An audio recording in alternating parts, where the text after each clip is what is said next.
Chegou a hora de mais um episódio da nossa série especial. Hoje, o destino é São Pedro de Alcântara, né? Aqui na nossa região, cidade de pouco mais de 5 mil habitantes, mas que é uma graça, né? Foi a primeira colônia alemã de Santa Catarina. Tem gente que nem sabe disso.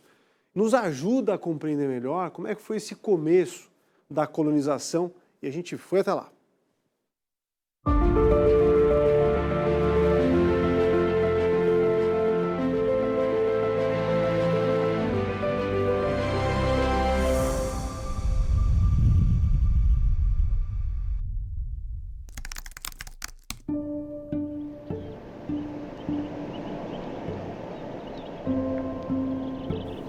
Em meio às colinas, uma pequena capela erguida em homenagem a Santa Bárbara serve como testemunha da rica história de fé e imigração alemã em terras catarinenses. Essa foi a primeira obra feita pelas famílias que chegaram à colônia São Pedro de Alcântara há quase 2 séculos. Entre elas está a família Pauli.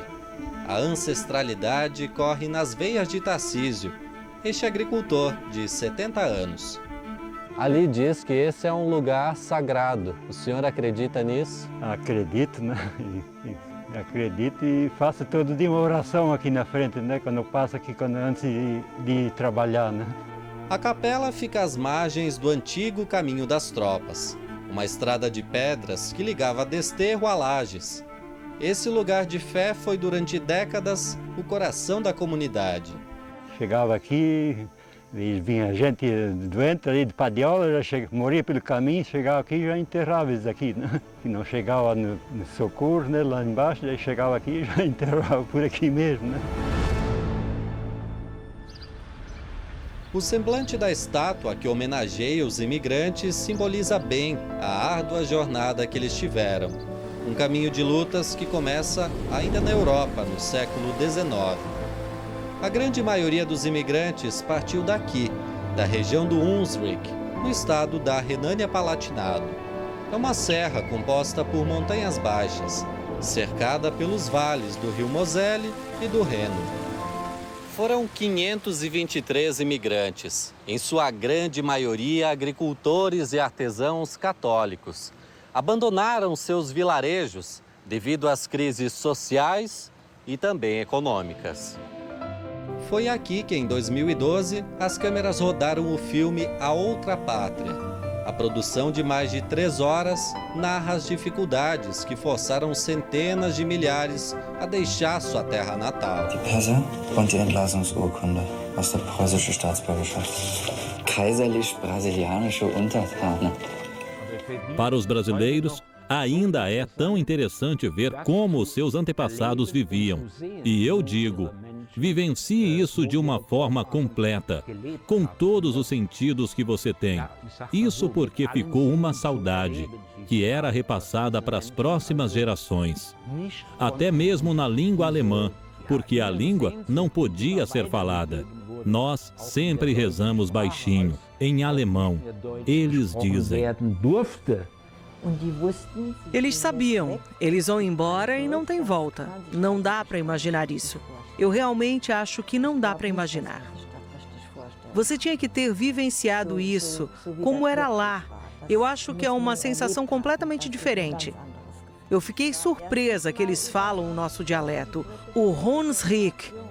Fiquei quase sem palavras, nem consegui acreditar. Vi como eles ainda vivenciam isso, cantam as músicas do folclore alemão. Foi quando eu pensei, eles são mais apegados à terra natal do que nós. O vilarejo hoje recebe muitos brasileiros em busca de suas raízes.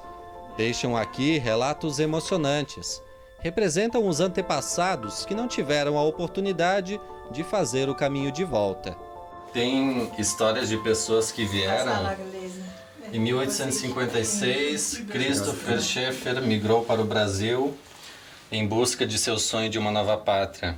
Passados mais de 160 anos, reunimos aqui a história da vida da família Schaeffer, do Hunsrück, com os descendentes de Schaeffer vindos do Rio Grande do Sul, no Brasil. Celebramos a fé, a esperança e o amor das famílias. E assim, depois de meses de viagem, aqueles que abandonaram seus vilarejos na região do Hunsrück finalmente chegaram ao Brasil no fim de 1828. E no ano seguinte, em 1829, foram levados para as terras, onde fundariam a primeira colônia germânica de Santa Catarina. O objetivo da colônia São Pedro de Alcântara foi fornecer gêneros alimentícios para São José da Terra Firme, Nossa Senhora do Desterro. Então eles queriam agricultores. Eles selecionavam já na Alemanha agricultores, não queriam pessoas letradas, diferente de levas que vieram a posterior, né? Blumenau, enfim, eles queriam agricultores. E também, depois, a questão dos soldados é para que se tivesse uma invasão, né? Eles tinham locais onde tivesse agricultores para ajudar na defesa, né, do território. Na nova pátria, os colonos se depararam com dificuldades. As terras eram bem diferentes das prometidas e se mostraram pouco produtivas, mas ainda assim mantinham esperança de um futuro melhor. Ao chegar aqui, esse desejo foi, de certa forma, satisfeito. E tinham também que da terra tirar sua sobrevivência.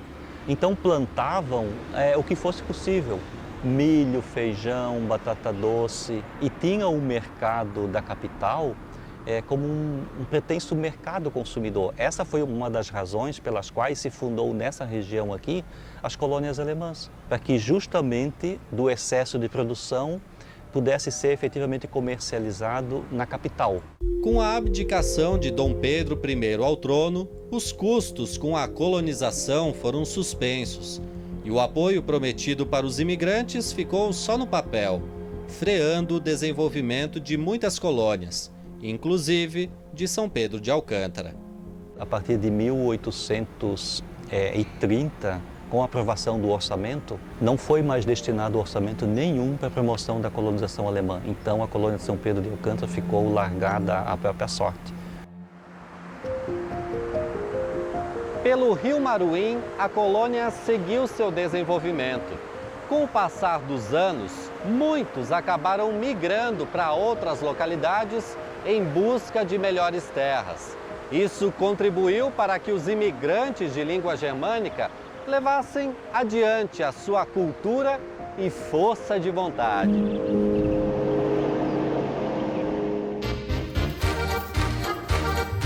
Por aqui, os descendentes dos pioneiros sentem um profundo orgulho de ver como os antepassados contribuíram para a formação cultural e social de Santa Catarina.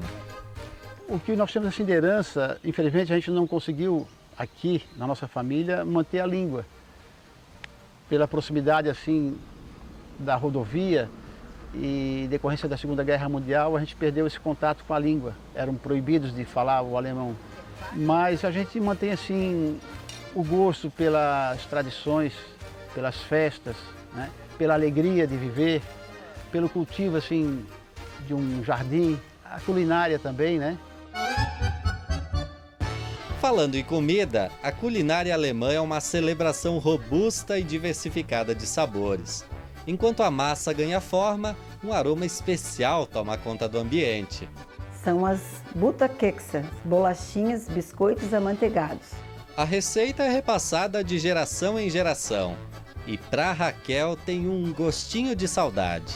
Lembra-se minha mãe, que a gente era criança, ela fazia muitas bolachas, principalmente na época do Natal, né? Então a gente queria ajudar e não podia, porque era proibido, mas a gente se metia, era bem gostoso. Então isso dá saudade mesmo.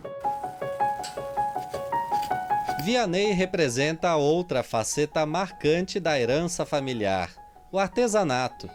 Em cada curva e detalhe de suas criações, ele revela não apenas uma habilidade técnica impressionante, mas também uma profunda conexão com suas raízes culturais, transformando materiais brutos em testemunhos vivos de uma tradição ancestral. A única coisa que eu posso dizer é que desde criança eu sempre fui... não podia ver madeira que parecia que ali alguma coisa tinha que surgir. Eu tenho esse dom, porque o Espírito Santo me deu. A fé inabalável parece de fato ser uma marca trazida pelos imigrantes. No coração da pacata cidade está ela, imponente e majestosa. A Igreja Matriz, um símbolo de união e resiliência da comunidade. Inaugurada no centenário da colonização alemã em 1929. A cúpula remete à Basílica de São Pedro, no Vaticano. Um testemunho da resiliência e da coragem daqueles que deixaram aqui um legado inesquecível. Ela é bonita por fora, ela é bonita por dentro, ela é bonita a história dela. Porque é uma história assim de doação, né? Uma história de trabalhar em conjunto, de ter esperança, de acreditar em algo maior.